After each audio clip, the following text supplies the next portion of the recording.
Bueno, yo creo que podemos ir empezando, son las 4:05. Muchísimas gracias a todos por asistir. Primero que todo, pues mi nombre es Carlos Andrés Daza Bonet.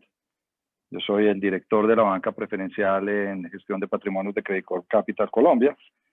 Y en la tarde de hoy vamos a tener a Germán Verdugo y a Arnoldo Casas, quien en su orden son el director de inversiones, de asesoría de inversiones en gestión de patrimonios y el director de inversiones en gestión de activos en Credit Corp Capital. Nos van a dar una pequeña visión desde el departamento de asesoría de cómo funciona el proceso de inversión a nuestros clientes y un contexto de la coyuntura actual en cuanto a tasas de interés y desempeño de las diferentes variables económicas que afectan los resultados de las diferentes inversiones que gestionamos en Credit Corp Capital. Entonces, muchísimas gracias a todos por asistir y Germán, sin más preámbulos, te dejo con el público y muchísimas gracias. Carlos, muchas gracias y a todos bienvenidos a esta hora, digamos, a este corto espacio, pero que esperamos que sea del mayor provecho para todos. Entonces, un poco desde mi área de asesoría de inversiones, básicamente lo que nosotros hacemos es a ustedes como clientes ayudarles digamos, nuestra misión, nuestra responsabilidad es ayudarles a construir y a estructurar continuamente los portafolios, a mantenerlos rebalanceados de acuerdo al perfil de riesgo de cada uno de ustedes y de esa manera, digamos, que tratamos de recoger parte de lo que aparece aquí en la diapositiva que lo menciona John Rockefeller, pues, digamos, muy conocido en la historia, un gran inversionista, y es que una gran fortuna se construye mediante la concentración de activos en una sola inversión, pero una gran fortuna se preserva mediante la diversificación. Entonces creo que en gran parte la responsabilidad nuestra como asesores financieros y asesores de inversiones en particular es precisamente ayudar a preservar ese capital. Y eso lo hacemos pues de una manera sencilla, de alguna forma, que es tratando de diversificar lo máximo posible, aplicando pues la máxima de no poner todos los huevos en la misma canasta.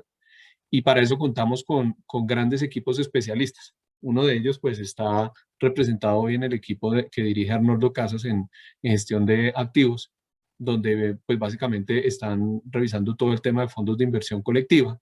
Y ese es un vehículo, desde mi punto de vista, muy útil porque recoge unas características muy importantes para promover precisamente esa diversificación, porque no es solamente diversificación en el tipo de activos, sino también en el tipo de riesgo. Y el tipo de riesgo, cuando hablo de tipo de riesgo, es que hay diferentes riesgos. No es solamente el riesgo de mercado, que es el que probablemente todos estemos más acostumbrados a ver, porque es precisamente el más medible y el más publicitado, si se quiere, pero también hay otro tipo de riesgos. Y otro tipo de riesgo es, por ejemplo, el riesgo de liquidez, que a veces no lo vemos, pero es la posibilidad de entrar y salir de un activo a unos precios de mercado sin mayores dificultades. Todo este tipo de manejo, digamos, de esos riesgos se facilita de manera importante a través de estos mecanismos de inversión colectiva que han venido tomando mucha fuerza en el mercado colombiano y pues digamos que nosotros aquí en la compañía pues tenemos un buen expertise en este tema. Entonces, a la luz de cómo alcanzamos esto, lo que quiero mostrarles es, nosotros tenemos diferentes perfiles de riesgo, ahí ustedes lo observan, tenemos desde un perfil ejecución que es donde el cliente, o tenemos clientes, seguramente más clientes que son tipo inversionista profesional, eh, que lo caracteriza, digamos, la normatividad colombiana como inversionista profesional, que desea realizar sus inversiones por cuenta y riesgo propio. Para ese, pues digamos, desde asesoría le brindamos toda la información, aunque normalmente es un cliente que sabe por el conocimiento de mercado elegir qué inversiones y hacer su propio asignación de portafolio, lo que denominamos pues más en el mundo de administración de portafolios como su asset allocation. Tenemos un perfil ultra conservador que sería ese perfil cero, que son clientes que solamente mantienen depósitos y o capitales protegidos, estructuras de capitales protegidos, sobre todo en activos internacionales o portafolios, digamos, internacionales. Y ya propiamente los perfiles como típicamente los conocemos, que son desde el conservador hasta el agresivo, tenemos un espectro como de 5 categorías. La más conservadora la denominamos el perfil 100 y la más agresiva la denominamos el perfil 500. Y acá quiero mostrarles simplemente un poco cuál es ese asset allocation sugerido, de dónde proviene. Esto proviene de unos ejercicios estadísticos digamos, y financieros que corresponden a un ejercicio de optimización de portafolios, donde lo que significa un portafolio óptimo, palabras más, palabras menos, es el portafolio que permite alcanzar la mejor rentabilidad esperada, dado un nivel de riesgo específico o viceversa. El menor riesgo posible, dada una rentabilidad esperada. Y obviamente eso tiene que ver con la situación actual de tasas de interés, de inflación, del comportamiento de las economías, porque esos son los que nos dan un poco la idea de cuáles son las rentabilidades alcanzables, ¿cierto? Yo siempre como inversionista quisiera tener una rentabilidad del 20% sin riesgo, pero cuando me volteo a ver si eso es factible en el mercado, pues realmente no es tan factible. Entonces ese es un poco, digamos, la caracterización que se hace en un ejercicio de estos, es partiendo de lo que es posible alcanzar en el mercado, puedo encontrar entonces la mayor rentabilidad esperada, dada digamos, un riesgo máximo que soy capaz de tolerar como inversionista, y eso es lo que normalmente hace un ejercicio de optimización. Entonces, con base en ese ejercicio, hemos diseñado estos portafolios de referencia para este año, los revisamos una vez al año, no necesariamente cambian de manera significativa, pero sí los tenemos en revisión una vez al año, a comienzos de cada año. Entonces aquí está por tipo de activo y pues básicamente en tipos de activos que están. Lo que denominamos liquidez, la renta fija en pesos colombianos, la renta variable o acciones en pesos colombianos, activos alternativos que han venido a jugar un papel muy relevante en los portafolios, sobre todo en escenarios de bajas tasas de interés, como el que estamos viviendo en la actual coyuntura, activos de renta fija internacional y activos de renta variable internacional. Y si se fijan aquí, ¿qué es lo que hay al interior de cada uno de estos tipos de activos? Pues es la composición en fondos de inversión colectiva que nos permiten acceder a cada uno de estos tipos de activos, y ya la combinación pues es lo que nos da un portafolio. Y dependiendo del portafolio, pues los más conservadores van a estar mucho más concentrados en renta fija con nada de participación o escasa participación, por ejemplo, en activos alternativos. Y en la medida en que me voy yendo hacia la derecha, a los portafolios de mayor riesgo, pues ahí voy a tener una mayor posibilidad de diversificación, pero obviamente al involucrar otro tipo de activos como los alternativos o una mayor proporción de renta variable, tanto local como internacional, pues también estoy asumiendo un mayor riesgo. Pero en la medida en que esto está bien construido, pues ese mayor riesgo se ve reflejado en una mayor rentabilidad.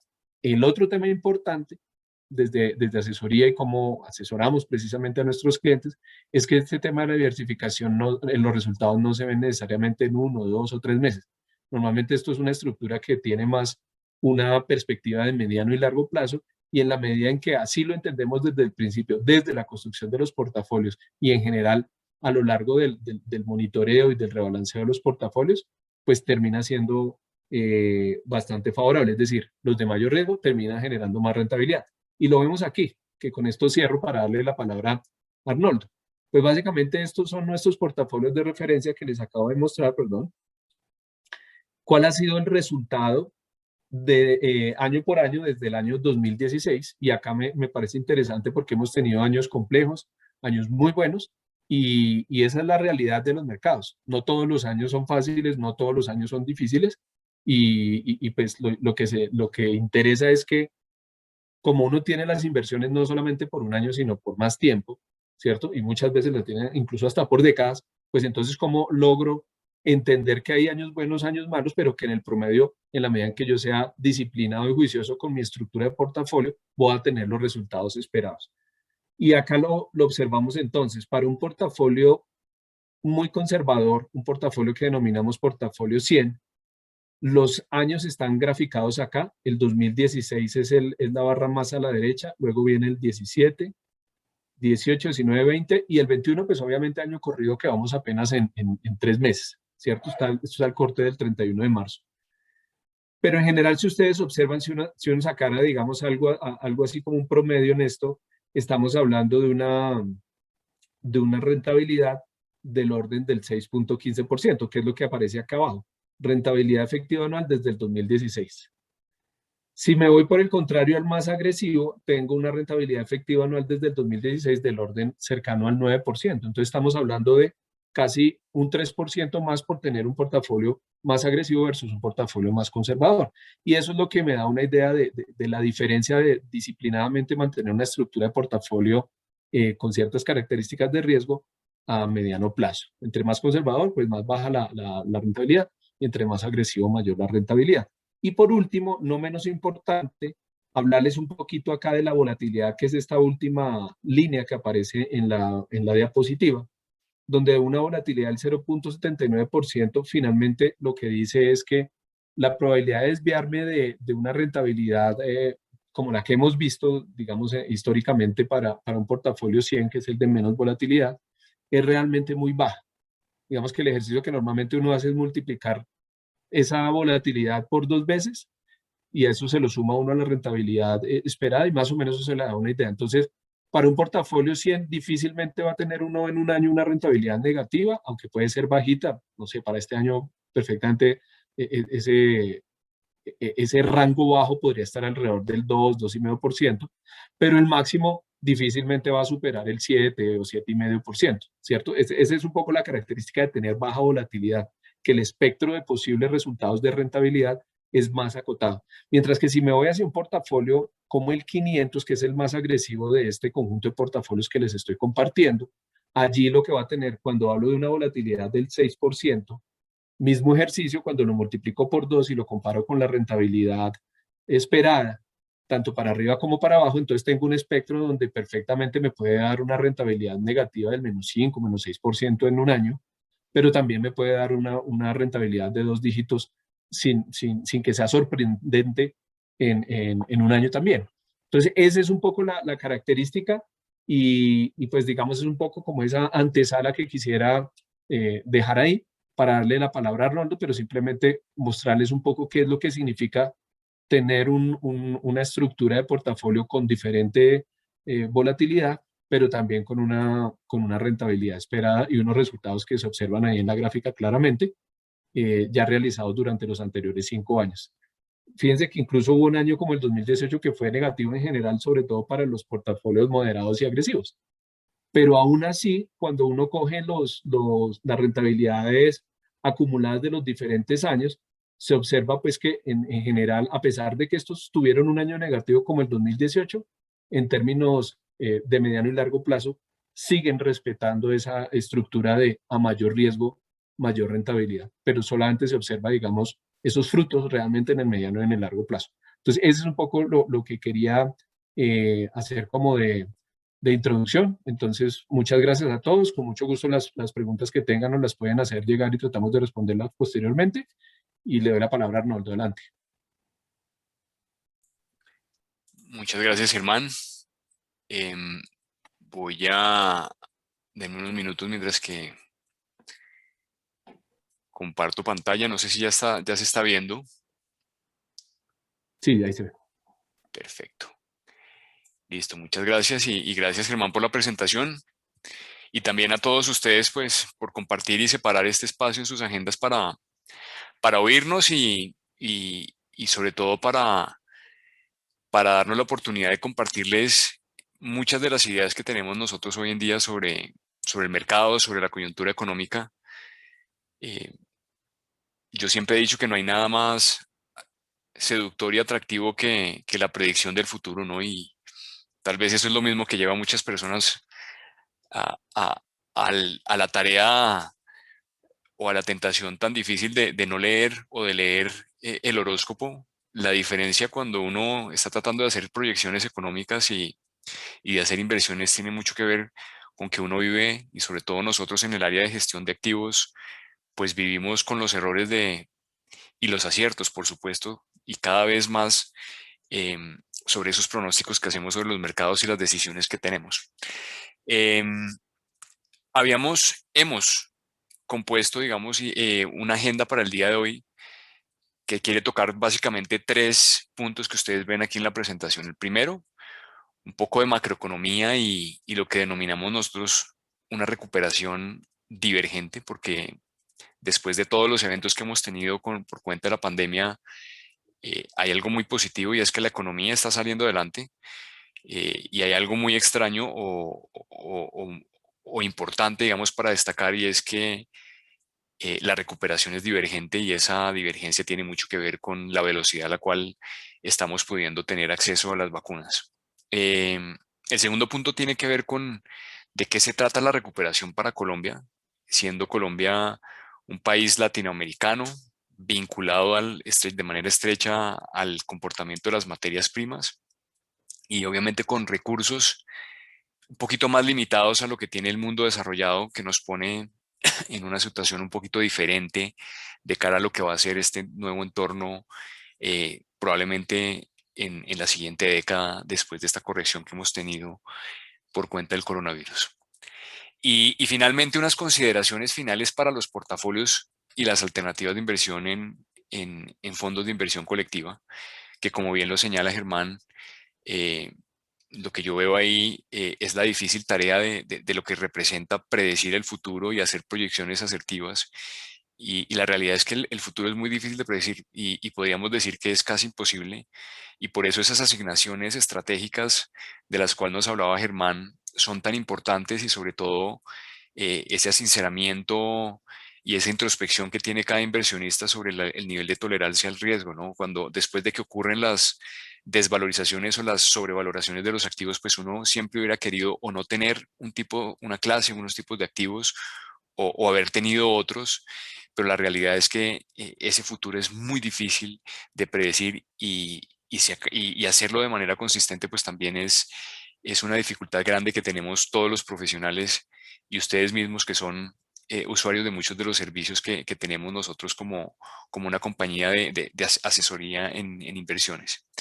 Esta primera lámina eh, queríamos iniciar con ella porque nos pone ahí en contexto de lo que ha venido haciendo este primer trimestre del 2021. Y si bien el año pasado y en muchos escenarios y probablemente lo vivieron ustedes y se dieron cuenta, porque creo que hemos sido todos testigos y de una u otra manera hemos sido afectados por toda la pandemia, eh, creo que estamos dejando un 2020 atrás que nos trajo una desaceleración, una contracción del PIB en el caso colombiano que estuvo muy cerca del 7%, una contracción macroeconómica global que también estuvo por el orden ahorita lo veremos más adelante, por el orden del 3-4%. Eh, y hoy pues estamos celebrando con gran euforia en muchos países pues la llegada de las vacunas y lo que vemos acá es la curva de la velocidad de vacunación que ha tenido en los diferentes grupos de países, unos más rápidos que otros, y nosotros nos encontramos, si ustedes se dan cuenta ahí en la línea pues verde, pues aquí por las razones que todos conocemos, pues la llegada de las vacunas ha sido un poquito más tardía y la velocidad de aplicación pues ha venido teniendo una curva que es un poco más lenta que lo que ha venido pasando en otras jurisdicciones. Entonces hoy tenemos la fotografía de dos mundos donde tenemos cuatro países que son Israel, el Reino Unido, Chile y Estados Unidos como los grandes ganadores en términos de la velocidad de aplicación de las vacunas. Otro grupo en el cual de pronto estamos nosotros y algo bien extraño que ocurre con Japón, pero todos los países avanzando y buscando contener este virus que la verdad pues tiene unas implicaciones económicas bien grandes porque el no tener las vacunas y tener la necesidad de confinamiento, pues tiene unas implicaciones muy grandes en todo lo que es la industria de servicios, que ustedes lo conocen. La necesidad de tener a la población confinada reduce las ventas de muchos negocios, sobre todo lo que tiene que ver con comercio al por menor, comidas por fuera del hogar, etcétera, etcétera, que a la larga pues impacta de una manera importante la economía de los hogares, la economía de las empresas y el directamente afectado en esta coyuntura que ha sido la economía de los gobiernos, que han tenido que salir a sustituir parte del consumo privado con gasto público, ayudando directamente a las familias. Y esas pues son situaciones que nos ponen en unos desafíos. Por eso el nombre un poco del webinar de hoy tiene que ver con eso. Es un nuevo año y son unos desafíos distintos.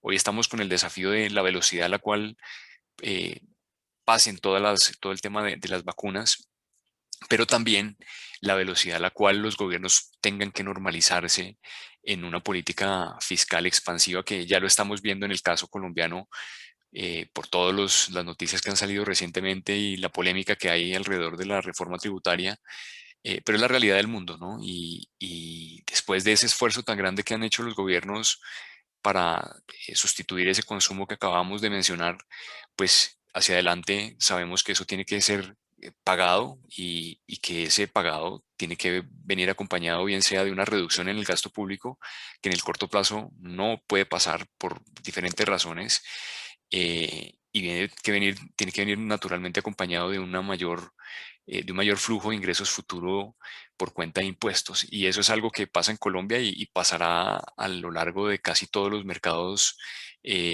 no solamente los emergentes, también los desarrollados, que es donde estamos viendo crecimientos de la deuda y donde también tiene que haber una normalización futura. Entonces, hoy estamos lidiando un poquito con eso, con esas expectativas y sobre todo con la recuperación del país más importante para la economía global, que es Estados Unidos, que es el motor del consumo y que eso es lo que ha traído consigo un cambio de expectativas. Entonces, si bien acá en Colombia nosotros no estamos viendo esa euforia, por lo menos no permanente, lo que sí está pasando en el mundo es que hay una euforia grande por la recuperación norteamericana, por el gasto público norteamericano, por las tasas de interés bajas que hay en Estados Unidos y por una recuperación que probablemente termine en algunos casos con el riesgo de recalentar la economía. Entonces, ahí está la foto un poco de lo que está pasando y esto tiene incidencia sobre todo el comportamiento de las variables macro y sobre todo sobre ese factor equilibrador o desequilibrador que es la psicología del inversionista y que es lo que hace que la gente visceralmente compre algunas cosas, venda otras,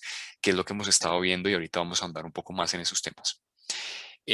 Esta lámina que ustedes ven acá no es otra cosa y tal vez no me voy a detener mucho acá porque creo que es evidente para todos que pues no hay mal que dure 100 años y lo que muestra aquí es un poco las proyecciones que ha tenido el Fondo Monetario Internacional, que por demás vale la pena decir que eh, recientemente, iniciando el mes de abril, hubo una revisión al alza en todas las proyecciones de crecimiento del Fondo Monetario Internacional, pero lo que ustedes ven ahí son las trayectorias que tiene el fondo de cara a la recuperación y fraccionado ahí en diferentes jurisdicciones, ¿no? Donde está Estados de los países desarrollados, los mercados en desarrollo, todos recuperándose, ¿no? Entonces, fíjense que la contracción que tuvimos, esto es en base 100, es poner todos los productos internos brutos de los países en base 100 y ver de qué se trata todo esto.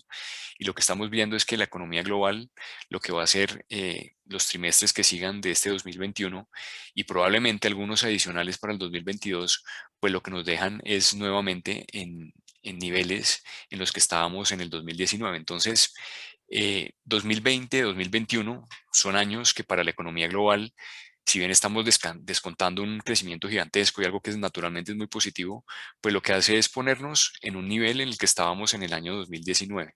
No son años perdidos, es un año de recuperación, es un año que mueve los precios y estos movimientos que ustedes están viendo acá, después de haber confinado a la gente, después de haber frenado la producción, después de haberse roto algunas de las cadenas de producción, pues tiene unas implicaciones que estamos viendo hoy en el mundo y tiene que ver mucho con esa expectativa de inflaciones más altas, ¿no? Pero la realidad detrás de todo esto, y creo que lo hemos dejado dicho en muchos escenarios, es que el problema del mundo antes del 2019 no era la inflación, era el crecimiento y estructuralmente era el crecimiento después de la crisis financiera del 2007. El problema del mundo fue el crecimiento y no dejó de serlo. Hubo un relámpago con el gobierno que tuvo Trump y algunos cambios que hubo por el incentivo que hubo a las empresas y eso motivó mucho el crecimiento norteamericano, pero la realidad es que veníamos estancados y la economía global se anticipaba a una recesión que la anticipó realmente todo el fenómeno del coronavirus. Entonces, yo creo que estamos en esa etapa de la recuperación y todo de aquí en adelante, desde el ángulo en que uno lo quiera ver, es bueno. Es bueno para las economías de los hogares, es bueno para las economías de las empresas y las que lo que se va a resentir un poquitico más es la economía del gobierno que tuvo que gastar en exceso y que tuvo que endeudarse y obviamente lo que viene hacia adelante es cómo equilibrar las finanzas públicas en la próxima década, tanto para el mundo desarrollado como para el mundo en desarrollo. Eso es un poquito más de lo mismo. Ahí vemos la contracción del mundo en el 2020 fue del -3.5. Latinoamérica, si ustedes lo ven ahí, pues tuvo una contracción donde nosotros estuvimos muy cerca de la media latinoamericana, alrededor del -7%. Y pues algo notable que sí vale la pena resaltar de esta lámina y que lo vimos probablemente en otro webinar es esa gráfica que ustedes ven en su mano derecha y lo que se refleja ahí es cuando ocurren las recesiones, qué pasa con las quiebras corporativas en el mundo. Entonces ahí está puesto, por ejemplo, lo que fue la crisis de la línea roja, que es la crisis financiera del 2007, otras recesiones y curiosamente la línea de azul, que es la que ustedes ven ahí, que naturalmente lo que nos muestra es que el índice de quiebras en el mundo después de que pasan las recesiones pues siempre crecen. Después de que hubo la crisis financiera del 2007, fíjense todas las quiebras corporativas que hubo. Y lo que está pasando hoy en día de manera muy extraña es que toda la crisis que tuvimos por cuenta del COVID y por todos los estímulos fiscales y monetarios pues está generando el efecto contrario. Y es un efecto contrario que está naturalmente correlacionado con las bajas tasas de interés que tenemos, con una mejora, digamos, en las condiciones de crédito. El crédito no paró en esta coyuntura y hemos tenido, digamos, el evento, digamos, un poquito contrario y diferente a lo que es usual un choque de esta magnitud para la economía. Entonces, para destacar de esta lámina, el riesgo que uno nunca quiere tener en un portafolio ni en sus inversiones es el riesgo de que una compañía se quiebre. Y lo que nos está mostrando esta lámina es que en el mundo, por cuenta de las medidas que hemos tenido, pues ese riesgo no es que haya desaparecido, lo que pasa es que es mucho más bajo que antes. Y ese riesgo por ahora no está activo y no es algo de lo que de lo que nos tengamos que preocupar de una manera muy fuerte en los meses hacia adelante. Y estos son cálculos naturalmente del Fondo Monetario Internacional. La lámina que ustedes ven ahí tiene mucho más que ver con las decisiones que tenemos nosotros acá al interior de Colombia. Y lo que ustedes ven es, en las barras, es la variación en los precios de las materias primas. Lo que se ve en azul es la inflación del mundo, latinoamericana, perdón. Y la línea naranja, pues, es el crecimiento latinoamericano. Y lo que hemos visto en la historia, porque Latinoamérica ha sido la región que suministra los recursos naturales a la economía global, pues es que hemos tenido históricamente una correlación muy grande con lo que son las materias primas. Obviamente cada vez tenemos más emisores y más empresas que se conectan con la economía digital y con esa transformación de innovación que estamos teniendo en el mundo, donde también Latinoamérica muy probablemente va a ser protagonista. Lo que hemos visto ahí es que nuestro ciclo económico ha estado siempre correlacionado con eso. Desde el año 2010 ustedes ven las barras negras que se ven ahí, pues son mucho más negativas que positivas. Cosa muy diferente a la década anterior, del 2000 al 2010, donde las barras fueron absolutamente positivas y donde había una bonanza en los precios de las materias primas por cuenta del crecimiento que estaba teniendo China. Y a partir del año 2010, después de que hubo después de la crisis del 2008, entrando, digamos, en un ciclo distinto de crecimiento económico, pues no hemos tenido el mejor desempeño y ahí hemos visto lo que ha pasado en economías como Brasil, el mismo Venezuela, Colombia, donde pues naturalmente nuestros ingresos se han bajado un poco y eso pues nos afecta el promedio de crecimiento. Pero la buena noticia es que en las décadas que sigan y de cara a una recuperación, como lo veremos más adelante, pues este ciclo tiene que cambiar, ¿no? Y ya lo estamos empezando a ver, lo veremos ahorita un poquito más cuando veamos los precios de los diferentes activos y ya está empezando a haber síntomas de reactivación en los precios de los metales. Y algo muy importante para la región, que lo hemos mencionado también en otros escenarios, es que nosotros hemos estado muy ligados por el lado del precio del petróleo como región, pero hacia adelante la transformación que estamos viviendo de cara a toda esta economía de sostenibilidad, que es el discurso con el cual estamos trabajando todos y sobre todo que está tratando de impulsar Estados Unidos como líder global, pues tiene mucho que ver con la movilidad eléctrica, tiene mucho que ver con la transformación digital, con la conexión de las cosas, con la tecnología 5G pues las grandes reservas de litio y de estos minerales que son necesarios tanto para los aparatos electrónicos como para las baterías y los carros eléctricos están principalmente concentrados en Argentina, Chile y Bolivia. Entonces, esto para darles una señal de que estamos conectados con la economía global, que hemos tenido una década no tan positiva, pero lo que viene hacia adelante debería ser bastante positivo, además por todos los estímulos que estamos teniendo a nivel macroeconómico internacional. Estos factores tienen mucho más que ver con el corto plazo. Y el corto plazo, como ustedes lo han visto en los diferentes diarios, y seguramente si ya son inversionistas de nuestros fondos o tienen activos en sus portafolios, pues esto nos ha choqueado y nos ha impactado a todos de manera muy similar. Lo primero tiene que ver con, con la pandemia, que ya hemos discutido un poquito ese tema, pero lo otro tiene que ver con esas dos gráficas que ustedes ven en la parte inferior de esta lámina, que hablan de los precios de las materias primas y de los costos de transporte. Y es que si bien el año pasado, a finales del último trimestre del 2020, estuvo gobernado por la incertidumbre alrededor del panorama electoral norteamericano y también la incertidumbre sobre el tema de las vacunas, el inicio del 2021 vino acompañado con ninguna incertidumbre alrededor electoral, con muchos anuncios por parte del gobierno en torno al gasto público y ayudas adicionales para los hogares que obviamente van a poner más recursos en el sector privado a través del gasto público norteamericano.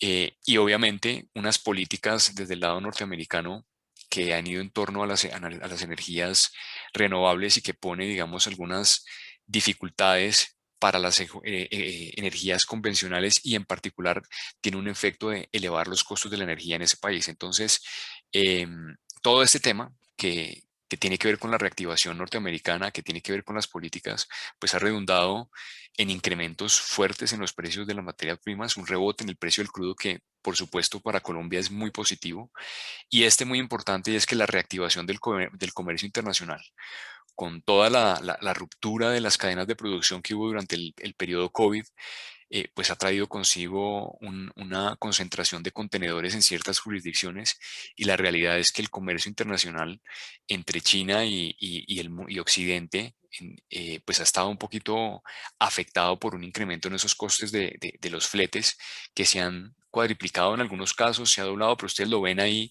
el incremento fuerte que han tenido los fletes entre Shanghái y, por ejemplo, Los Ángeles en Estados Unidos y que obviamente tiene la virtud y el impacto inmediato de hacer que las personas piensen que en algún momento esos costos por el lado de la producción se vayan a pasar hacia el lado del consumidor final y que esto redunde en inflación. Entonces, en ese panorama estamos y con eso, pues obviamente está ocurriendo lo que ustedes están viendo en sus portafolios, lo que están viendo en la economía local y lo que ha pasado a nivel internacional y es que cuando todo el mundo piensa que esto pasa y que vienen ajustes al alza en los precios y, y sobre todo en ese indicador del cual todos hablamos que es la inflación al consumidor, pues lo natural en esta coyuntura ha sido que el mercado y los inversionistas pierdan el interés en los instrumentos de renta fija y anticipen que va a haber mayor inflación, para lo cual se requiere mayor tasa de interés en los instrumentos de renta fija. Y eso es lo que viene pasando. Es particular y es coyuntura y es curioso porque esto no ha pasado y es solamente un tema de un fenómeno inflacionario. Obviamente viene pasando y seguramente a mediados del año la inflación en Estados Unidos va a estar por encima del 2% de forma repentina mientras que se enciende la economía, mientras que se vuelven a conectar las cadenas de producción. Em, pero la realidad es que en Colombia nosotros no estamos viendo eso. Aquí no hay presiones por el lado de la demanda, el crédito no se ha reactivado, no hemos tenido choques de oferta fuertes que nos generen cambios en los precios y la inflación ha estado bastante por debajo de la meta que tiene el Banco de la República del 3% y si recuerdan, recientemente el gerente del banco pues ha estado manifestando que incluso hay espacio para recortar aún más las tasas de interés. Entonces, y no hay otro camino para solucionar el tema y los estímulos. La única instrumento de política que tiene económica el país, nosotros como país hoy en día es el estímulo monetario, porque nuestras finanzas públicas están bien restringidas, el gobierno no puede gastar más. Estamos en un entorno en que si no se toman medidas, pues obviamente ponemos en riesgo el grado de inversión del país. Entonces, por el lado de las tasas, lo que ocurre a nivel internacional tal vez no guarda mucha relación con lo que está pasando a nivel interno en Colombia.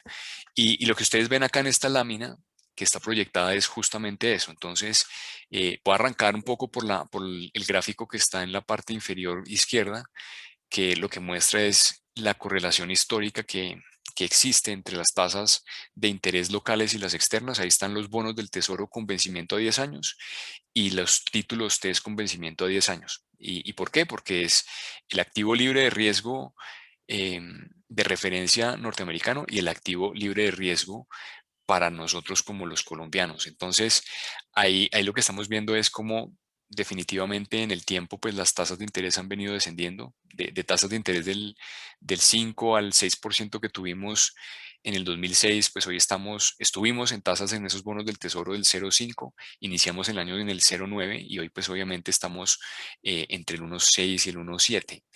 Y eso naturalmente se transmite, porque finalmente esta es la tasa de interés de referencia global, se transmiten que si hay incrementos en las tasas de interés en Estados Unidos, pues muchas de las otras tasas también tienen que corregir al alza, y en particular para los mercados emergentes. Y ahí vemos lo que ha venido pasando justamente en Colombia. Así como suben las tasas de interés en Estados Unidos, aquí también ha habido un ajuste al alza en las tasas de interés de los TES, que pues no debería preocuparnos. Veníamos de tasas muy bajas. Lo que sí ocurre es que por cuenta de ese factor, hoy en día tenemos unas tasas de interés reales en la economía colombiana que están muy, muy atractivas frente a la inflación que tenemos de cara a todo el 2021. ¿Qué mensajes queremos dejar acá de esta lámina? Pues el primero tiene que ver con, ha habido una corrección en las tasas, la gente está descontando en Estados Unidos una inflación bastante alta y eso nos remite a la gráfica que ustedes ven arriba, que no es otra cosa que calcular la diferencia en tasas de interés entre los títulos que son a tasa fija, o sea, es decir, que pagan un rendimiento fijo en Estados Unidos, y los títulos que vencen a 10 años, que pagan un rendimiento variable indexado a la inflación. Que esa diferencia entre esas dos variables es lo que se conoce como la inflación implícita, que es casi como si fuera un pronóstico de lo que la gente está viendo en materia de inflación. ¿Y por qué es importante ese indicador? Porque ustedes lo ven ahí a lo largo de la historia reciente, Estados Unidos, tasas de interés que estén cerca del 2,5 o ligeramente por encima del 2,5 son puntos realmente máximos para ese indicador. Y eso nos da a nosotros una tranquilidad importante de reconocer que el recorrido al alza en las tasas de interés, si bien pueda no haber terminado, sí está muy cerca de terminar ese movimiento alcista que por supuesto a todos nos convienen las tasas de interés más altos cuando tenemos inversiones y queremos rentar, pero en el corto plazo esos ajustes pues se traducen en desvalorizaciones de todos los activos, no solamente los financieros, sino también los activos reales. Y es básicamente porque lo que está implícito detrás de esto es que los mercados en precio descuentan un costo de oportunidad.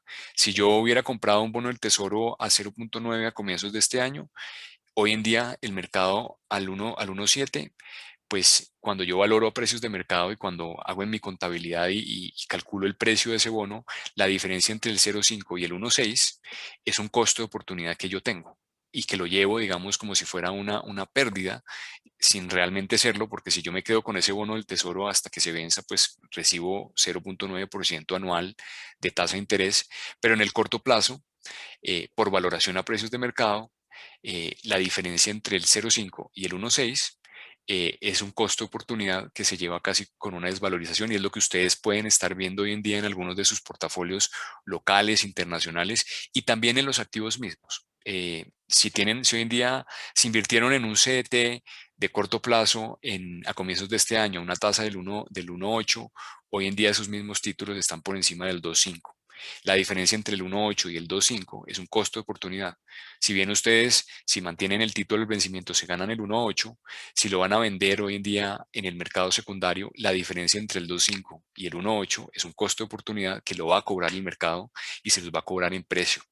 Entonces, eso tiene dos connotaciones. Lo primero es no preocuparse frente a eso, porque si uno no necesita la liquidez inmediata, si uno no está presionado para vender las inversiones, si no se necesitan los recursos para atender ninguna necesidad puntual, pues realmente salir y tomar la pérdida no es una decisión muy acertada en esta coyuntura, ni con los fondos de inversión colectiva, ni con ningún título de renta fija que tengan ustedes en su portafolio. Porque si bien aquí lo que les estamos mencionando es, ya se dio esa corrección, probablemente pueda que haya unos puntos básicos adicionales de subidas en las tasas, pero la realidad detrás de todo esto es que estamos muy cerca de terminar coyunturalmente.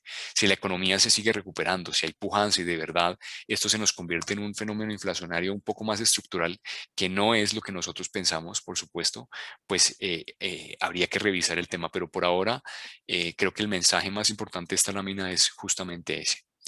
Em, con relación a lo que tiene que ver con Colombia en todo este escenario, y lo conversábamos en las primeras láminas, la economía está recuperándose, ha sido una recuperación divergente, mucho más positiva para algunos países que han tenido la fortuna y la gestión administrativa para poder tener una curva de vacunación más rápida.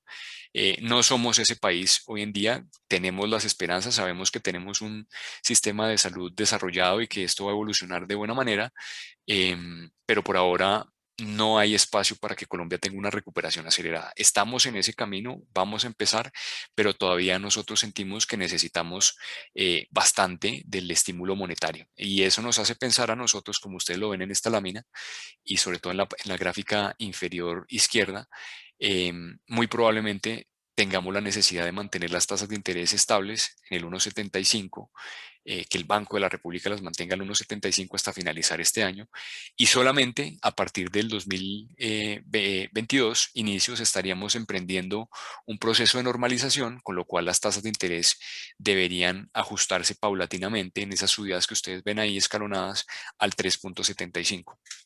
Entonces acá el mensaje detrás de todo esto es: nosotros no hemos cambiado nuestros pronósticos, nuestra visión macroeconómica es la misma.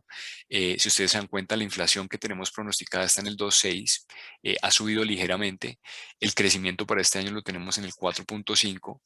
Entonces por diferentes ángulos es muy positivo, pero todavía el mensaje sí es, las tasas de interés están acá para quedarse un tiempo más, y muy seguramente durante el segundo semestre del año. Y esto no es un tema de Credit Corp, el mercado es exactamente el mismo para todos, las tasas de los CDTs es el mismo, los bonos, la manera como los combinamos hace la diferencia, y sobre eso vamos a discutir un poquito más, pero el mensaje acá es de tener paciencia inversionista, que esto se va a normalizar, y la normalización tiene unas implicaciones estratégicas que nosotros estamos en la obligación de consignar en la estrategia de los fondos que administramos. Trae otra connotación. El ajuste del 1,75 al 3,75 es otra enfermedad muy diferente. Si aquí uno obra como si fuera un médico, tuvimos una enfermedad que fue el COVID. Pasar del 1,75 al 3,75 es otro tipo de patología que tiene otro tipo de tratamiento, y nosotros pues también lo vamos a gestionar como nos corresponde en nuestras estrategias. Entonces, de esto se trata la recuperación puntual de Colombia en el 2021. Esto da muchos espacios para qué, para que estas desviaciones que hemos tenido de corto plazo y esa sobrereacción que ha habido en las tasas de interés nos abren oportunidades en muchos productos y en muchos instrumentos por temas de tasas reales. También se ha traducido un poquito en desvalorización en los instrumentos de renta variable, pero ahorita lo veremos en más detalle. Eso sin lugar a dudas va a ser una oportunidad que se va a cristalizar en el periodo subsiguiente, probablemente en los próximos 5 años, en la medida en que sigan las cosas evolucionando por el camino en el que van. Y aquí entramos un poquito más a lo que tiene que ver ya con los activos puntuales.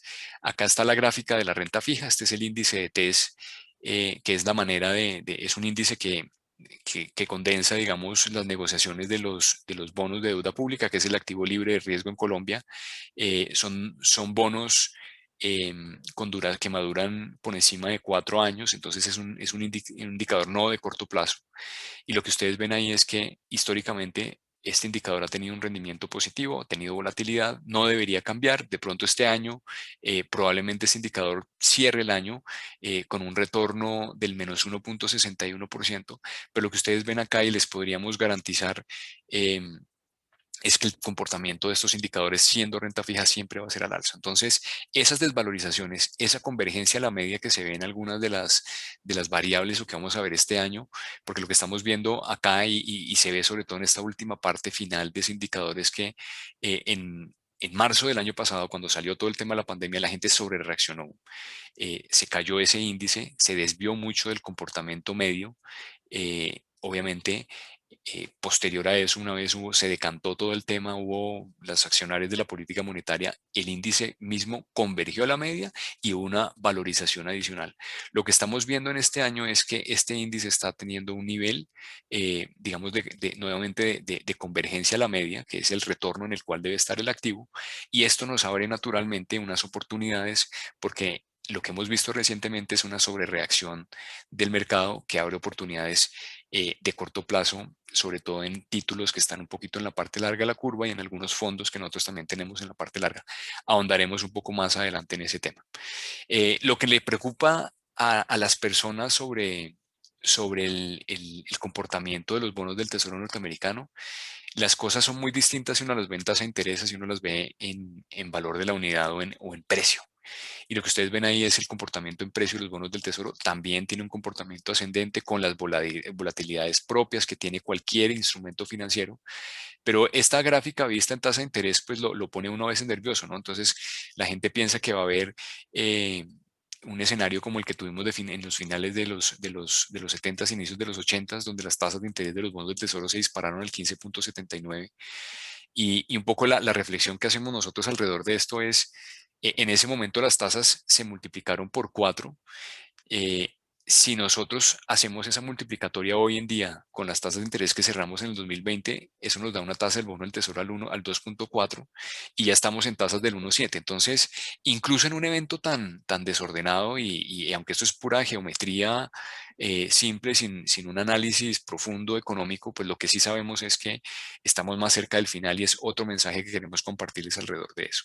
Esta lámina la voy a pasar un poquito por alto, pero sí voy a entrar un poco más en detalle de lo que hemos estado pensando nosotros, de lo que nos inquietaba a nosotros al comienzo del año y de cómo ha ido evolucionando el tema. Entonces, hay 7 puntos que nos inquietaban a nosotros a comienzos de este año. Primero, que estábamos en tasas mínimas históricas en Colombia y en el mundo y que eso tenía que revertirse. Ha venido pasando y más rápido de lo que esperábamos, pero esto es... Yo creo que es positivo para todos y es el reflejo de que las cosas están marchando mucho mejor.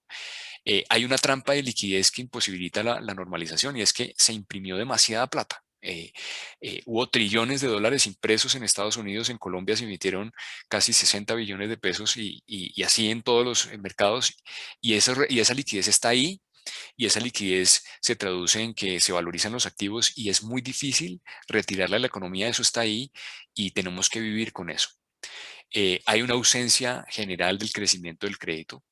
Em, Todavía a comienzos de este año y todavía permanece, creo que con mayor razón, la incertidumbre alrededor de los confinamientos que hoy sabemos el mundo ya aprendió, sabemos que no podemos hacer una cuarentena tan estricta y total, pero este año vamos a estar encendiendo y apagando y eso tiene sus implicaciones sobre la dinámica de muchos de los negocios. Hay una exuberancia irracional en el mercado norteamericano, particularmente. Ustedes han sido testigos de los titulares de una serie de carteles eh, en redes sociales que se dedican a sobrevalorar o subvalorar activos y a manipular un poquito los precios de las acciones. Es parte de la tecnología, es parte de la cantidad de plata que se emitió en Estados Unidos y de ayudas que llegan allá y que terminan siendo capital especulativo. Son nuevas variables que hay que meterle a la forma de tomar las decisiones, pero están ahí y con eso tenemos que convivir. Hay riesgos persistentes en las economías emergentes. Nosotros somos un ejemplo de eso. Estamos, ojalá con la suerte logremos tener un Congreso que sea ecuánime y logre pasar una reforma tributaria que necesita realmente el país. Y el séptimo punto que era, no teníamos muy claro si iba a haber estancamiento de la producción, si iba a haber estanflación o si iba a haber inflación. Parece hoy en día que el escenario en el cual estamos trabajando para el 2021 es un escenario inflacionario por el lado global, que obviamente tiene unas implicaciones bastante positivas para la renta variable y de eso vamos a conversar ahorita cuando entremos en detalle. Esto que ustedes ven acá, después de haber dado un poco y un diagnóstico muy breve de dónde estamos partiendo, es una construcción teórica que lo conocemos nosotros en el mundo de las inversiones como el reloj de las inversiones, ¿no? Y a veces una construcción tan simple como estas también le permite a uno situarse en dónde está. Y ahí lo que ven ustedes son los 4 cuadrantes de los ciclos económicos que tenemos nosotros. Hay una teoría de ciclos alrededor de eso, donde la economía pasa de escenarios de crecimiento a desaceleración, a recesión, a recuperación y a crecimiento nuevamente. Y ese reloj, en la medida en que va evolucionando el ciclo económico, pues obviamente le da oportunidad, obviamente impacta las variables macroeconómicas, pero también le da oportunidad a los activos que ustedes ven ahí reflejados al interior, digamos, de este reloj. ¿Y dónde pensamos que estamos nosotros y por qué es importante esto? Y ahorita lo veremos y juzgarán ustedes mismos si es una casualidad que esto funcione o si de verdad hay que hacerle un poquito más de caso a esto en un posicionamiento estructural de largo plazo para la gestión de los portafolios. Eh, y lo que creemos, lo que sentimos nosotros es que estamos en una fase, pasamos de una fase muy rápida durante el 2020, donde de un momento de crecimiento pasamos a una desaceleración, y de una desaceleración pasamos a una recesión donde tuvimos crecimientos negativos por más de 2 trimestres consecutivos. Y hoy sentimos nosotros, por muchas de las variables que acabamos de mencionar, que empieza esa divergencia donde hay un mundo. Nosotros vamos un poquito anacrónicos en este reloj. Va un poco más rápido Estados Unidos y los países que mencionábamos en la primera lámina de esta presentación. Pero estamos en un escenario de recuperación, y ese escenario de recuperación ustedes lo ven ahí. Se trata de unas mejoras en indicadores para los instrumentos que son considerados de alto rendimiento, son positivos para las acciones de baja capitalización, son positivos para las acciones cíclicas. Todos los negocios que están correlacionados con el ciclo económico, con el gasto de las familias, con las empresas, con todo ese proceso de infraestructura que, mm, que, mm, que está emprendiendo el gobierno norteamericano en este momento, pues son los escenarios que naturalmente empieza a tener incidencia, y donde seguramente se van a producir las mejores oportunidades de inversión. Todavía no estamos en el cuadrante de crecimiento. El cuadrante de crecimiento probablemente lo veamos después del año 2023. Pero obviamente anticiparse al movimiento de ese ciclo pues es parte de lo que uno debería consignar un poco en las estrategias de inversión y en los portafolios. Entonces, este reloj nos marca un poquito eso. En eso estamos hoy en día. Nosotros estamos un poco más todavía al final de esa parte recesiva, entrando en ese proceso, pero ustedes lo ven ahí. Eso tiene que ver con un poquito de bajas tasas de interés, con acciones al alza, con mejoras en el tema del crédito, y muy importante, y es una recuperación en los precios de las materias primas, que ya lo estamos empezando a ver. Entonces, si uno al diagnóstico le agrega las cosas que han venido pasando, pues hemos tenido valorización de acciones en los mercados desarrollados. Aparentemente hay una recuperación del crédito, y las materias primas están en una etapa de apreciación, sobre todo los metales. Todo lo que está correlacionado con el aparato productivo y con la industria ha venido teniendo muy buen comportamiento desde el lado de las materias primas, y muy probablemente de cara al 2000, ya maduro el 2021, 2022 y 2023, entraremos en una etapa de crecimiento donde, por supuesto, pues los activos como las acciones y la renta variable pues son los llamados a mejorarse. Ya pasamos por todo este ciclo a nivel global. Pensamos que estamos entrando en este ciclo, y eso tiene implicaciones para las decisiones de inversión.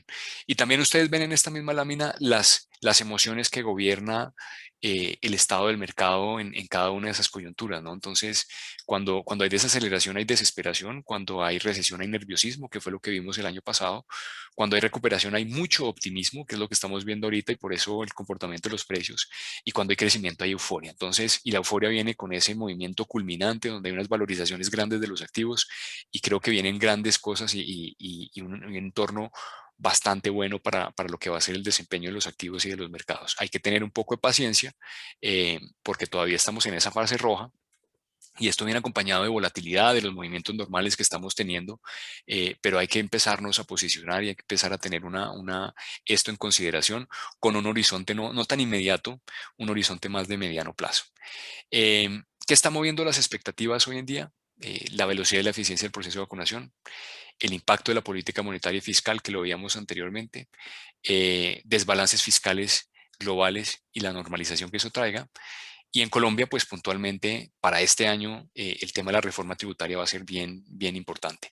Las necesidades de confinamiento que hemos tenido y el comportamiento de las materias primas que por cuenta de nuestra dependencia importante del precio del crudo, pues nos afecta bastante en el desempeño de nuestras inversiones. Pero todo está todavía en una fase de incertidumbre, pero la verdad sí sentimos que todo mucho más claro y por un camino que debería ser más positivo que negativo.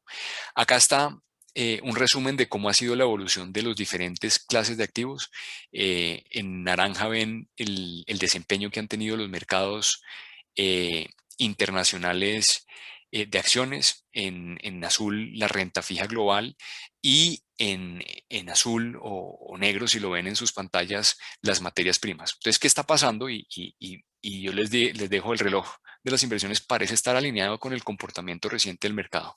Entonces, ¿qué ha venido pasando? Ha habido un ajuste en las tasas de interés al alza que, fíjense, para todas las clases de renta fija, pues ha sido negativo el año. Entonces ya vamos, ahí están los bonos del tesoro, los de más corto plazo pues obviamente no se golpean tanto, pero los bonos de mediano plazo menos 5.5 de desvalorización, los de más largo plazo del 12%, eh, la renta fija agregada global menos 3.3%, los bonos de grado de inversión menos 5.1%, el alto rendimiento, que es donde estamos nosotros como país, menos 0.2%, digamos que ahí ha habido, digamos, un buen comportamiento de ese factor de riesgo. También en bonos emergentes una desvalorización del menos 4.9% y los TES en Colombia de menos 4.4%. Entonces, ¿qué ve uno ahí? Una historia diferente, una historia que castiga la renta fija y una historia que favorece la renta variable. ¿Y qué ha venido pasando en renta variable? Pues una euforia muy grande. El índice global de acciones, que es el ACE, el MSCI global, 8.41% de valorización en lo que va corrido este trimestre. El Standard & Poor's 500 9.86, el Eurostoxx 11.92, Latinoamérica menos 3.37, el Mexbol 9.66 por su correlación con Estados Unidos, Brasil 0.96, Colombia 0.96, y fíjense pues que aquí la historia latinoamericana pues no luce tan bien, y no luce tan bien porque pues en Latinoamérica están pasando una serie de fenómenos políticos que esperamos se resuelvan de la mejor manera, pero la realidad detrás de todo esto es que si uno ata el comportamiento latinoamericano con el comportamiento de las materias primas, pues ahí lo que vemos es que las barras, dependiendo del tipo de materia prima o de commodity del que uno hable, pues las barras son más positivas que negativas. Muy positivas para lo energético, el petróleo con una recuperación grande, muy fuerte para los metales que están vinculados con la producción industrial, y para el lado de los alimentos y lo que tiene que ver con los commodities, los soft commodities, pues también muy positivos para el maíz, el algodón, la soya, el azúcar. Entonces, el escenario de Latinoamérica debe ser bueno. Va a ser bueno, necesitamos que se decanten muchos de los procesos electorales que están pasando ahorita, pero si el reloj se cumple y si me regreso a ese reloj de acá y entramos en una etapa de recuperación, pues este factor con el cual nosotros nos correlacionamos bastante bien debería impactar todos esos factores y todos estos tipos de clases de activos que tenemos nosotros al interior de nuestras economías. Entonces, esa es un poquito la foto que tenemos hoy de lo que ha venido pasando con el mercado. Lo que pase con sus fondos de renta fija y con sus bonos en el mercado local, pues fíjense que no difiere mucho de lo que ha pasado con los bonos y todas las inversiones de renta fija en el mundo. Entonces no se preocupen por eso para quienes puedan tener algo de, de, de, de, de, de preocupación, valga la redundancia, con relación a lo que ha venido pasando ahí. Una de las láminas que les compartimos tenían que ver con ese final, digamos, de la subida en las tasas que pensamos que estamos cerca. Entonces no debería haber afán, no sé, mejor dicho, les digo nuevamente, hay que tener tranquilidad con ese factor de riesgo y los ojos puestos en la renta variable. Y los ojos puestos en la renta variable porque pues aquí va a haber oportunidades. Latinoamérica en particular tiene un descuento hoy de más del 15% frente a los múltiplos históricos a los cuales se han negociado muchas de las acciones. Entonces, pues sí queríamos ahondar y resaltarles ese tema.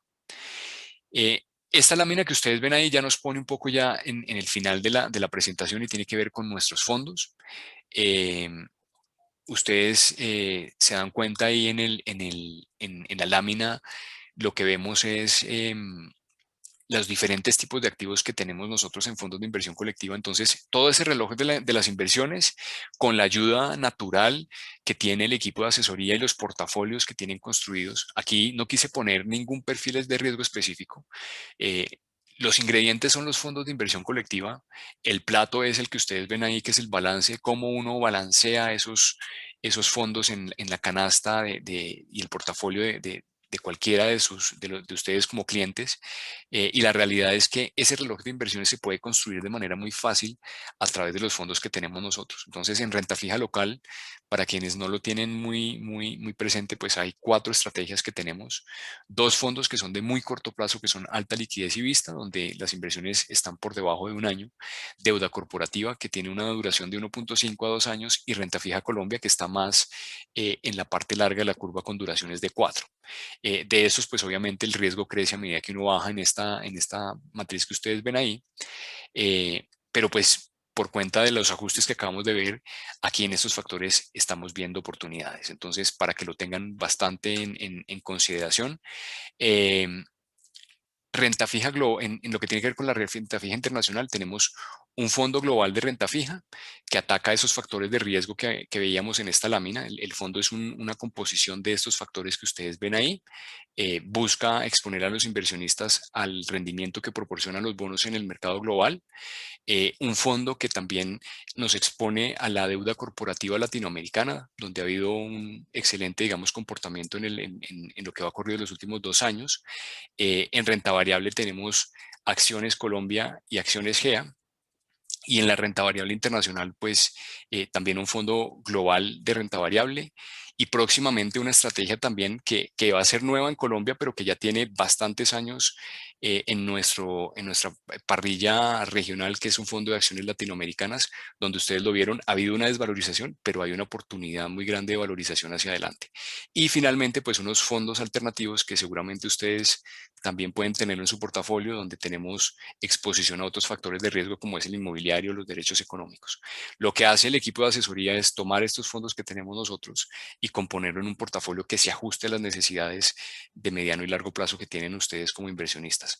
Y teniendo en consideración, ahí sí seguramente, ellos mismos tienen en consideración este reloj y muchas otras variables. Esto es un poquito simple porque detrás de todo el análisis cuantitativo que nos mencionaba Germán, la optimización es mucho más compleja que eso. Entonces yo creo que ahí hay unas grandes oportunidades y un complemento natural con el equipo de asesoría. ¿Qué queremos resaltar de esto? Entonces ustedes probablemente tengan hoy en día los fondos, puedan tener también las inversiones de manera individual. Y lo que queríamos resaltar en esta lámina es que siempre hay una oportunidad para los fondos de inversión colectiva y la verdad hay múltiples beneficios que traen los fondos o la implementación de las estrategias a través de fondos, que están sintetizados en esos 6 puntos que ustedes ven ahí. El primero es que todos estos portafolios tienen un gobierno corporativo o de inversiones para la toma de decisiones. Aquí no es una persona que se esté imaginando las cosas. Como si ustedes se dan cuenta, todas estas láminas que les hemos compartido están hechas por diferentes miembros del equipo, diferentes partes del proceso de inversión. Y lo que ocurre con todos los fondos es que hay una estructura de gobierno muy estrecha. La sociedad administradora es Credit Corp Capital. Eh, Esta sociedad administradora delega las decisiones en un comité de inversiones que es básicamente hace las veces de una junta directiva sobre las funciones que tiene el gerente. Entonces, si bien hay una persona que toma las decisiones, todas las políticas y la revisión de lo que está pasando está conformado por un comité interdisciplinario que revisa las estrategias de inversión, que hace seguimiento sobre las mismas y que es un equipo, es un cuerpo, digamos, médico, por decir por dar un símil, una junta de médicos importante que le permite al gerente tomar las mejores decisiones. Y ese gerente no trabaja solo, tiene un equipo de traders especializados para comprar los activos a los mejores precios y se apoya para sus decisiones en un equipo asesor de investigaciones propio, lo tenemos nosotros dentro de nuestra área, que se encarga de hacer el segundo punto que ustedes ven ahí en esta lámina, que es el equipo y el proceso de inversión. El gerente no trabaja solo. Nosotros tenemos que garantizar una estandarización en la toma de decisiones, una estandarización en el proceso, porque la responsabilidad fiduciaria que tenemos y la responsabilidad sobre los capitales es muy grande. Y lo que ustedes ven acá en este segundo punto tiene que ver con esta segunda lámina que ustedes ven ahí, o esa segunda gráfica, y es el proceso de inversión. Nosotros respetamos y nos hemos tomado el trabajo durante los últimos años de desarrollar un proceso robusto que se encarga de empalmar esos 6 puntos que ustedes ven ahí: el análisis macroeconómico, el posicionamiento sectorial, la selección de los activos dentro de cada uno de los sectores. Aquí nos interesa ver la economía de cada una de las empresas, la capacidad de pago que tienen para la deuda, la perspectiva de valorización que tiene y de crecimiento del negocio, la optimización del portafolio, porque una vez uno selecciona los activos hay que optimizar ese rendimiento, implementar la estrategia que tiene que ver con comprarlos en el mejor momento del tiempo, y gestionar todos los riesgos, administración. Todos estos son equipos separados. Entonces, cuando ustedes la decisión de hacer inversiones individual o hacerlo a través de un fondo tiene que ver mucho con eso, con el gobierno de las inversiones y con todo este proceso que, créanme, lo hemos simplificado en esta presentación, pero es mucho más complejo que eso. Y por supuesto, unas variables que son no menos relevantes, pero importantes para ustedes. El tercer punto tiene que ver con los costos transaccionales. Comprar y vender los activos es más costoso de manera individual que hacerlo a través de un fondo. La liquidez del portafolio, todos nuestros fondos hoy en día son abiertos y sin pacto de permanencia. Entonces, a veces si ustedes tienen un CDT o tienen un bono, es más difícil venderlo en el mercado. Es mucho más sencillo ingresar y salir del fondo que salir y comprar y vender un CDT o una inversión en particular, por la liquidez que tiene ese instrumento, por los costos que tiene asociados. El fondo también, ahorita lo veremos, tiene un retorno esperado que es diversificado y más alto, y eso nos une al sexto punto que tiene que ver con esta lámina que ustedes ven, o con esa gráfica que ustedes ven ahí, y es la diversificación y el riesgo. Y es que es muy difícil con capitales, tal vez con capitales grandes como los que puede tener un fondo, diversificar es fácil, pero diversificar un capital pequeño o más, o de una escala menor, es mucho más difícil, y siempre hay un beneficio de la diversificación. Lo que está mostrando esa gráfica es, si yo concentro mi portafolio en un solo emisor o en un solo instrumento, estoy concentrando el 100% del riesgo ahí. ¿Qué nos muestra esta gráfica? Que a medida en que yo tengo más inversiones, el óptimo en diversificación es tener 30 activos o 40 activos. Y lo que ustedes ven ahí es esta línea, que esa línea horizontal tiene que ver con el riesgo de sistémico. Hay un riesgo que es inherente a estar vivos, tiene riesgo, tener negocios tiene riesgo, y es un riesgo que no es diversificable. El riesgo que está por encima de eso es diversificable. Concentrar es el 100% de riesgo en un activo, y el óptimo es tener más de 30 inversiones, es tener un número aproximado de 40 inversiones. A partir de ese punto, el beneficio de diversificar es marginal.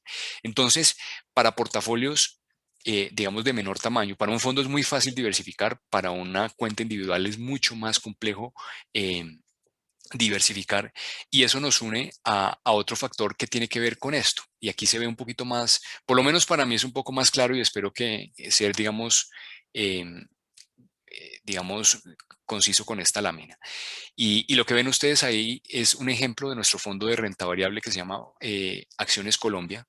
Este fondo, que es lo que ustedes ven ahí en naranja, si bien, y lo que ustedes ven en el eje X son las diferentes compañías y dos tipos de medición: el comportamiento histórico desde el año 2012 al 2021, que es la línea gris más clara, y del 2012 al 2013, que es la línea oscura, gris oscura. Entonces, ¿qué queremos resaltar ahí? Si bien el fondo le va a quedar muy complicado ganarle a todos los activos del mercado, en esa coyuntura 2012-2021, pues el fondo no le ganó a Empresa Energía Bogotá, no le ganó a Promigas, ni le ganó a ISA, ni le ganó a Banco de Bogotá, pero sí le ganó a todo el resto de las otras acciones. Para uno haber obtenido los beneficios, tuvo que haber mantenido estas acciones en su portafolio, y realmente la coyuntura es dinámica, y seleccionar eso, mantenerse, es muy complejo. Y eso nos lleva al comparativo con la línea gris más oscura, y es que un activo como ISA, que ustedes lo ven desde el 2012 al 2021, se ha casi doblado en precio. Si uno lo mira en el 2012-2013, recordemos que ese activo, que hoy cuesta 23.000 pesos, en el año 2012-2013 estuvo bordeando casi los 5.000 pesos, por cuenta de una coyuntura especial que hubo en Brasil con su filial CETEPI, donde se cambiaron unas condiciones contractuales. Y si ustedes lo tienen presente, en ese momento nadie quería saber de ISA. Entonces, pegarle, y qué pena el adjetivo, seleccionar el activo que es, tiene mucho que ver con el momento. Es muy fácil ver esto hacia atrás. Lo que quiero decirles es que en cualquier coyuntura, el fondo siempre ha sido en promedio superior al gran número de acciones que hay transadas en la bolsa. Y eso lo ve uno también cuando lo compara frente al índice Colcap. Entre el 2012 y el 2021, el índice Colcap, que es el indicador y es con lo que se rigen la gran mayoría de fondos de inversión colectiva y el mercado en agregado, tuvo un retorno del menos 26%. Es decir, que hoy en día el capital vale 26% menos después de todo ese tiempo por cuenta de toda la coyuntura macroeconómica y la coyuntura de materias primas, pero el fondo nuestro tuvo un retorno de 34%. Entonces, ahí está el valor de tener un fondo de inversión colectiva. También lo vemos en el comparativo en el periodo 2012-2013, si bien en ese momento el Colcap tuvo un retorno del 3%, el fondo del 6%, y siempre estuvo por encima de la gran mayoría de todas las acciones que transaban en el mercado. Entonces, el beneficio en términos de costos, el beneficio en términos de liquidez, el beneficio en términos de retorno es evidente, y lo que queremos naturalmente de esta presentación es compartirles nuestra visión macroeconómica, mostrarles las diferentes alternativas que tenemos nosotros de inversión, resaltarles que hay un equipo de asesoría que se encarga de combinar todos estos fondos de manera eficiente, y realmente dejarles muy claro que cada uno de estos fondos en su interior tiene un proceso de inversión robusto, y que ese proceso de inversión robusto tiene que pagar el costo del servicio que ustedes están adquiriendo a través de la inversión en el fondo de inversión colectiva. Entonces, creo que vuelvo a esta lámina, los beneficios son muy claros. Creemos que hay muchas oportunidades en estos portafolios, y sobre todo hay consistencia en todo este proceso de inversión, que es lo más importante: seriedad, transparencia y la vigilancia natural que tiene la Superintendencia Financiera sobre nosotros. Entonces, y acá lo ven un poco más en la práctica. Estos son reportes que seguramente ustedes ven en el día a día. Acá están todos esos fondos de los que estamos hablando puestos en términos de la información que tenemos que suministrar. Yo sí les recomendaría a todos siempre revisar el valor de la unidad, tener perfectamente claro cuánto vale el valor de la unidad que ustedes tienen comprado en su portafolio, porque estos indicadores de rendimiento, que si bien son útiles y necesarios para medir las variaciones en esta unidad, siempre están anualizados, y esas variaciones anualizadas a veces generan distorsiones que no necesariamente, que pueden generar euforias y pánicos que no necesariamente son lo más conveniente. Entonces ahí ustedes ven el comportamiento. Habitualmente nosotros enviamos esto desde nuestros correos oficiales, y lo que muestra es el desempeño en diferentes ventanas de tiempo y la historia, y ahí ustedes se dan cuenta, digamos, de las bondades que han tenido invertir. Y acá estamos viendo los fondos de más corto plazo, los fondos de más largo plazo durante el 2020, pues con un retorno muy, muy positivo. Este año, por todo lo que hemos mencionado, hemos estado en un retorno negativo que tiene que revertirse en lo que vaya a medida que evolucione el año, y como les mostramos en las gráficas, esto en la renta fija siempre termina pasando. Un año 2020 que no fue muy bueno para las acciones, el 2021 arranca, digamos, un poquito en negativo, pero con una gran oportunidad de cara a ese reloj de inversiones que les mostramos. Y lo propio alrededor de los factores de los activos inmobiliarios, donde también se hacen ese tipo de mediciones. Y bueno, acá lo que queríamos mostrar, y con un énfasis particular seguramente por temas coyunturales, el desempeño histórico que han tenido nuestros fondos. Aquí está Renta Fija Colombia, que es el fondo de duración más larga, de 3.5 a 4.5 años, muy consistente con la personalidad que tiene ese fondo al tener títulos que maduran en promedio en esos tiempos que acabamos de mencionar. Si ustedes se dan cuenta, a pesar de que hay volatilidad, del fondo tiene un retorno esperado más alto que el resto de las estrategias, pero también tiene un camino que es un poquitico más sensible a las variaciones y las condiciones de mercado. Deuda corporativa, que invierte en promedio en títulos que maduran en promedio entre 1.5 y 2 años, con un comportamiento muy suave, obviamente afectado también por la coyuntura en menor proporción, pero pues esperamos que esto se revierta así como se revirtió en marzo del año pasado.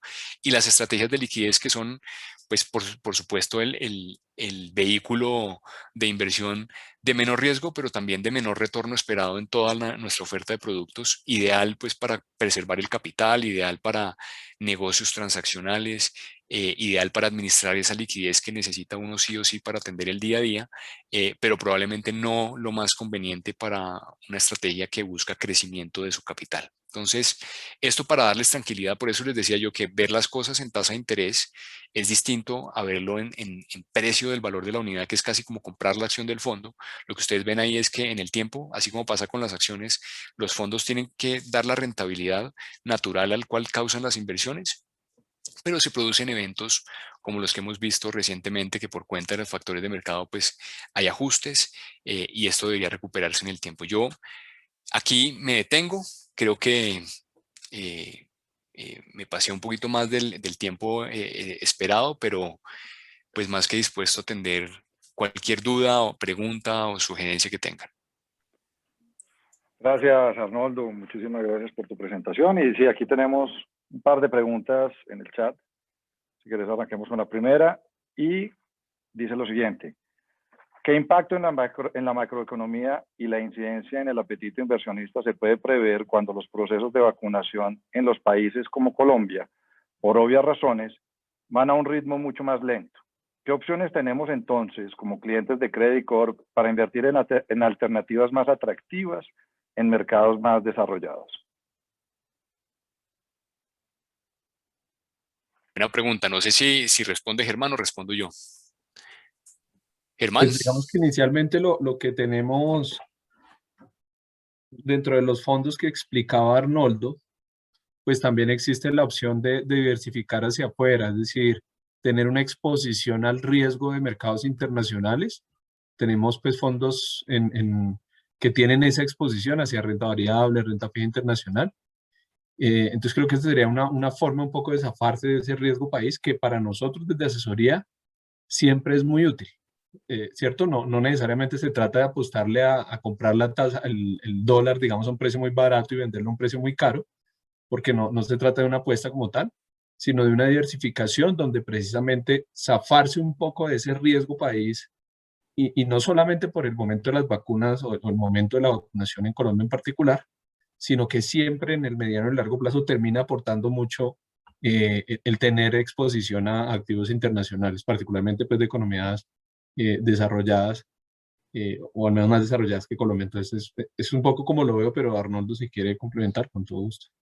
No, de acuerdo, y yo creo que también el mensaje es, no se lleven el mensaje de que por cuenta del retraso en la vacunación, pues Colombia no es atractivo. Yo creo que ese es importante tenerlo. Por el contrario, creemos que esto lo que abre es una oportunidad, porque la ventana ha generado algunas desvalorizaciones de los activos, pero las cosas tienen que volver a su valor justo.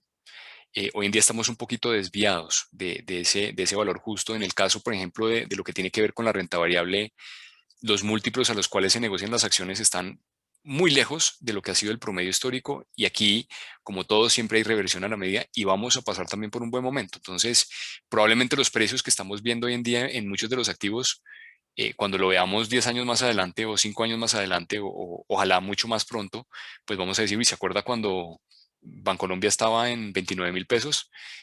Recordemos que lo tuvimos en 57, casi cerca de los 57.000 pesos o había pronósticos de Bancolombia a 57.000 pesos antes de la crisis. Entonces, el crédito vuelve, las cosas vuelven, y hoy ahí es más una oportunidad puntual que realmente un factor para sentirse nervioso. Pero haciendo referencia a lo que dice Germán, pues lo que hemos querido compartirles en la presentación es que a través de los vehículos de inversión está la posibilidad también de tener inversiones por fuera. Entonces, nosotros tenemos fondos globales en renta fija, fondos globales en acciones. Entonces, eso es un poco más el trabajo y la labor que tiene, y la dura la labor y trabajo que tiene el equipo encabezado por Germán de asesoría, y es cómo encontrar, cómo diseñar ese plato con estos ingredientes que tenemos nosotros. eh, pero es parte de los servicios que hace la compañía, ¿no?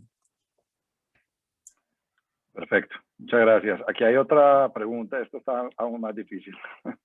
Dada la coyuntura, ¿cuál es la rentabilidad estimada de los fondos de renta fija, deuda corporativa y renta fija para este año?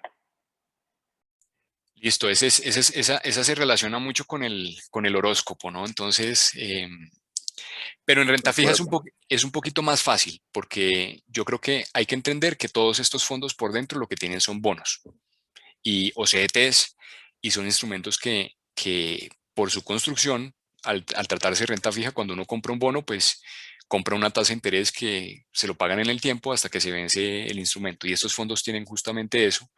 Y hablando de los fondos de, de Vista, deuda corporativa y renta fija Colombia, estamos hablando de tasas de interés que al interior de esos, mejor dicho, los bonos que están comprados en esos fondos están en su orden en cerca del 2.5 en los fondos Vista, cerca del 3.2 al 3.4 en renta fija Colombia, y en renta fija en deuda corporativa y en renta fija Colombia, pues las tasas de interés están por encima del 4 y en algunos casos pues más cerca en algunos bonos específicos cerca del 6%. Entonces, esa pendiente, esa línea recta, eso debería ser lo que debería gobernar el comportamiento de esos activos de aquí al final del año. ¿Qué pasa? Que en el camino hay volatilidad en las tasas de interés y probablemente haya, porque los rendimientos se componen de dos factores: el rendimiento por tasa de interés, que es lo que acabamos de mencionar, y el comportamiento de valoración, que lo que decíamos en las primeras láminas de la presentación es la volatilidad parece estar llegando a su final, pero no hay garantía de eso, ¿no? También puede ocurrir que los bonos del tesoro suban al 2% y eso nos produzca una ligera desvalorización adicional, y a partir de ese punto todos los fondos van a tener un ajuste al alza en las tasas de interés y un retorno esperado más alto. Entonces, no deberían tener preocupación sobre eso. Las tasas de interés son hoy en día mucho más atractivas que antes. Y, y tal vez un poco la velocidad de la recuperación sí es otra pregunta que es un poco más compleja, que seguramente se la estarán haciendo, y todo esto se va a recuperar. Renta fija Colombia un poquito más lento que los demás fondos porque es de mayor duración, pero se va a recuperar y esperamos que lo haga en el segundo semestre de este año, y a partir de ese punto no empieza a causar esos rendimientos altos que hoy en día tenemos y que les acabamos de mencionar. Gracias, Arnoldo. Hay otra pregunta. ¿Los buenos precios de la renta variable podrían desmotivar en algo las inversiones en renta fija? Son, Si yo, quiere, sí, si quiere Arnoldo, me da un poquito la palabra ahí para y es, generalmente no es una, digamos, en un portafolio bien diversificado no es realmente una elección muy compleja entre si escojo renta fija o renta variable, porque son dos riesgos, viste, el que mencionaba Arnoldo, va mezclado una parte de renta fija y una parte de renta variable. Entre más conservadores la estructura del portafolio, más va cargado hacia renta fija, y entre más agresivo, más va cargado hacia la renta variable. ¿Qué es lo que sucede en momentos como este? Cuando realmente las tasas de interés están bajas, como es la actualidad no solamente en Colombia, sino en el mundo, pues sí tiende a haber un sesgo un poco mayor hacia la renta variable, pero no quiere decir que uno vaya a descomponer todo el portafolio para pasarlo a renta variable, porque estaría asumiendo un riesgo excesivo, aunque sí podría darle lo que nosotros denominamos una sobreponderación a la renta variable, porque en términos de retorno, pues es ampliamente diferente lo que se espera para la renta variable versus lo que se espera para la renta fija, como ya lo explicó Arnoldo. Bueno, muchas gracias. No veo más preguntas en el chat. De verdad que, pues, Arnoldo, Germán, muchísimas gracias por el espacio. Muy clara la explicación. Espero que con esto, pues, hayan tenido un panorama un poco más claro del contexto, tanto local como internacional. Cualquier duda adicional, pues consulten a su asesor. Buscaremos espacios ya individuales con cada uno de ustedes, si es el caso y lo necesitan. Tendremos de pronto esta presentación disponible para que se la enviemos a ustedes a sus correos. Y de nuevo, de verdad, muchísimas gracias, Arnoldo, Germán. Quedamos disponibles ya con el contacto de los correos de sus asesores y nos veremos en una próxima oportunidad. Muchas gracias a todos por asistir y mucha suerte y buena semana. Muchas gracias. con mucho gusto. Muchas Gracias. gracias a todos. Que estén Buena muy tarde. bien. Hasta luego. Hasta luego.